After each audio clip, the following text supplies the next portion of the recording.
Welcome to Ghost Talk. I am your ghost host, Paul Rusnak. Get ready as I take you on a journey of the unexplained stories in St Augustine. We will be going on the Ghosts and Gravestones Tour, and we will be guided by our tour guide, Esmeralda. So let's begin. Let's begin in Cromwell's Parlor of Paranormal Curiosities.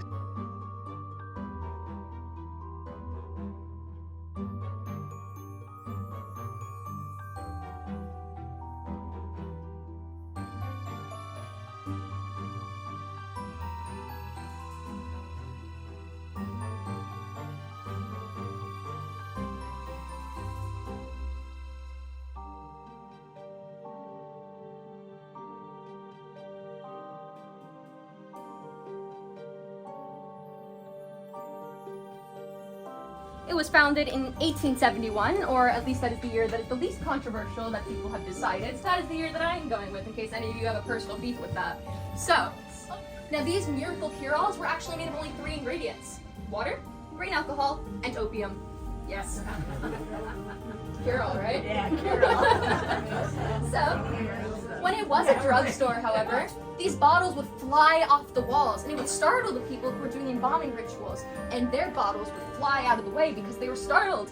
And on the floor, you can notice that some spots are actually shinier than others forever because of these embalming liquids being spilled. If you look on the ceiling, you'll notice burn marks, chars, from the glass gas globes that once lit this place. This place is restless. Do you have the fear of being buried alive? I have fear of being buried alive. I don't know what's wrong with the rest of you guys, not me. It's a scary thought. Alright, well this happens so often because of these concoctions. They couldn't tell the difference between a dead man and one in a coma. So a lot of them were buried falsely. And they know this because when they exhumed the bodies and looked at the coffins, they would open that lid up and there were bloody fingernails on the top of it from trying to escape. So, we were born the safety coffin, which is essentially a coffin. It has a long tube that would run up through it. Through the tube, a string would go down and it would attach to the body at multiple points. Typically the ones that you tend to wiggle when you wake up and you move, and then attached to that string was a bell, yeah. And if that bell went off, theoretically, you were alive down there and someone would have to dig you up. However, who was going to sit there? Who was going to sit there all night? Thus born the graveyard shift! There we go, yes. That was specifically invented so that they could get them out. Now, if you did happen to be redeemed by one of these magical inventions, you were saved by the bell. Oops, everyone. Oh my gosh. Well, while we have everyone filing in, does everyone know what a pirate's favorite letter is? Wrong! It is C! Isn't it funny? Okay, so, although pirates never necessarily attacked Potter's Wax Museum, they were a nuisance to St. Augustine, and there was one that was worse than them all. Andrew Ranson. Andrew Ranson was a notorious plunderer and pillager, and he would make little kids hide under their covers and parents pull their shutters. However, one day he was captured. All of him, all of his men. And now, his men, they were subjected to build the stone coquina fort that we now know as the Castillo de San Marcos. However, he was to be made a public spectacle. Now, this display that I have here, this is a garrote. Does anyone know what a garrote is? Well, it's the Spanish medieval torture of hanging. It's the equivalent of that, but instead they would pull the loop and it would tighten until they died, somehow or another. Ooh, can I have a volunteer? Like, man, all right. Sure, yeah, just take your backpack off for me because he stands pressed against that. All right, so the day of the execution comes and everyone is packed in, everyone's in their best clothing, and they're so excited. Yes, Chuckles, I know. All right, but everyone's thrilled, and suddenly the executioner steps forward to read the name and the crimes of the accused. I'm not telling if you come back up here. Come on. Andrew Ranson, pay for your crimes. Andrew Ranson. Come back up here. For your crime of piracy against the Spanish, you are to be executed by garroting. Do you have any final words for the crowd? It's a good one. Yeah, fair enough. This rope will go around your neck, go through this post, and be tied off to this bat right here. The bat will be twisted and twisted and twisted, and the rope will get tighter and tighter around your neck, and you will die in one of three ways: suffocation, blood loss, or decapitation. And once you are good and dead, we're gonna have tea and cookies over by the governor's house.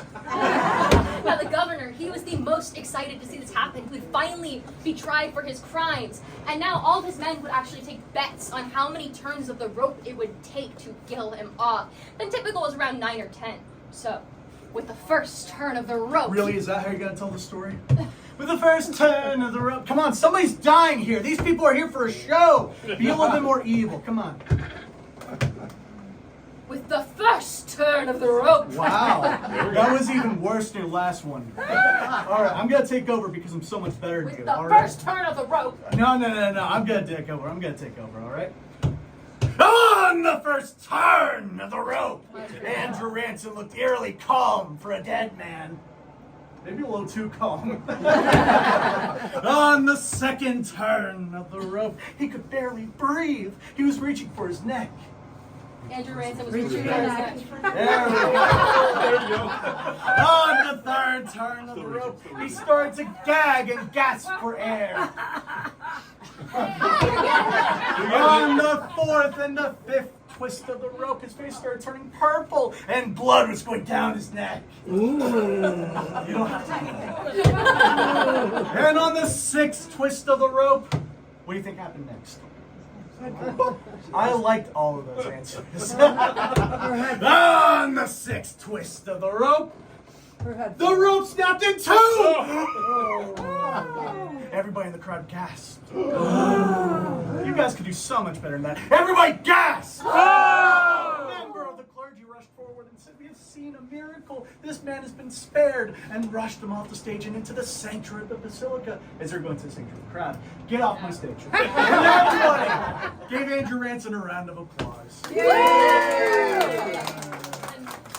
How about our executioner? Now, during his time with the church, Andrew Ransom converted to Catholicism. He also learned a bit of Spanish. You know Spanish, right, Ransom? See?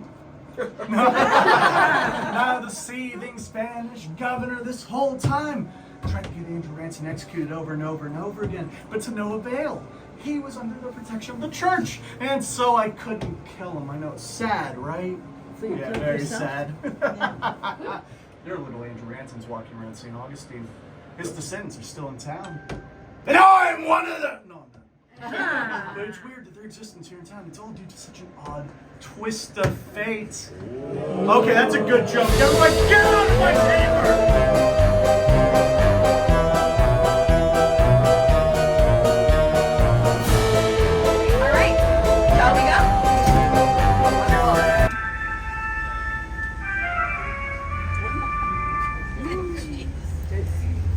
Alright, everyone. The first story I'm going to tell you tonight starts in 1821. In this year, a ship sailed into the harbor of St. Augustine. However, St. Augustine was pretty secluded at the time. It was essentially its own island, and they needed these supplies from Havana, Cuba. So, this ship sat in the coast for 3 days without any contact to the mainland, which was very unusual. So they eventually sent out a little dinghy to investigate, and what they found was horrifying. Black, bloated corpses. Not even the galleon captain survived. Well, supplies were supplies, and they were desperate. So, they pushed those bodies overboard, they distributed the supplies to the citizens of St. Augustine, not knowing that they were also distributing yellow fever. Yes, yellow fever claimed the lives of over 400 unfortunate victims in St. Augustine. Dozens were dying a day. The cathedrals even turned off the death bell toll out of respect for the sick and dying. It was horrible. But however, they did not have enough room for all of these people. So they needed to come up with a graveyard site, which is the Huguenot Cemetery, which we'll be approaching in just a moment on my side of the trolley, which would be your left. Take photos. This is actually called Spirit Central. It is one of the most haunted sites in St. Augustine. When you do arrive and we look at the Huguenot Cemetery, you will notice that these gravestones, there are a lot of them. There are a lot of bodies. There are even more buried beneath the ground. These are all mass graves. Every single one holds about 20 bodies. If you were lucky number 20, you would have your name on top, and you would have your name on that headstone. If not, your name and your story would be forever lost to history, never to be heard from again. And unfortunately, that's what happened to a lot of these victims who were plagued by this illness. Get it? Plagued? Funny? Alright. And so, we don't actually know who these people were or what they did, and it's very tragic because of this. But we do commemorate them in our graves and in our thoughts when we think about the Huguenot Cemetery. On our side of the driver, on your right, we'll be passing the historic city gates. The historic city gates are said to be the home of a young girl named Elizabeth. Elizabeth likes to twirl and dance, and she was sadly a victim of yellow fever. She was the gatekeeper's daughter. She is most often seen at dusk and dawn, which was the time that she would go to help her father open and close the gate at the cemetery. She likes to dance, she likes to sing, and a lot of tourists actually ask the shopkeepers on that road who the young reenactress is. And they just tell her with a little smile and a little shake of their head, and that's Elizabeth. And she's one of our favorites. So if you do happen to see her, just give her a little wave back and say hi. Goodbye, Elizabeth. Can everyone say goodbye for me? Goodbye, Elizabeth. We will now be stopping at the Talamato Cemetery. The Talamato Cemetery, of course named for the tribe. The Catholics and the English decided they did not simply have enough room for all of their burials, so they decided to bury their men on top of all the Indian burials. Yes, it is a graveyard on top of a graveyard, essentially a human lasagna, which is a terrifying thought. But we'll actually be departing and going up the platform to get a closer look. Welcome to the Talamato Cemetery. Now, I would like to introduce two of our permanent guests here. First, we have little James P. James P, unfortunately, was 5 years old according to his grave when he died. All the way in that corner, you will actually spot his grave. It is all by itself. And up above, you will see the large oak tree, which he fell to his death, breaking his neck on the ground below at just such a young age. Sadly, his ghost is still seen lingering, unfortunately unable to cross over. He's most often seen by children, though. He's often seen peeking around the headstones. He's often seen climbing in that tree. And if you look up into the tree sometimes and spot him, you'll see that he's wearing linens and old overalls that are torn at the cuffs. Thank you for joining us on the Ghosts and Gravestones Tour, where they drive you to an early grave. This is your Ghost Talk host, Paul Rusnak. Good evening.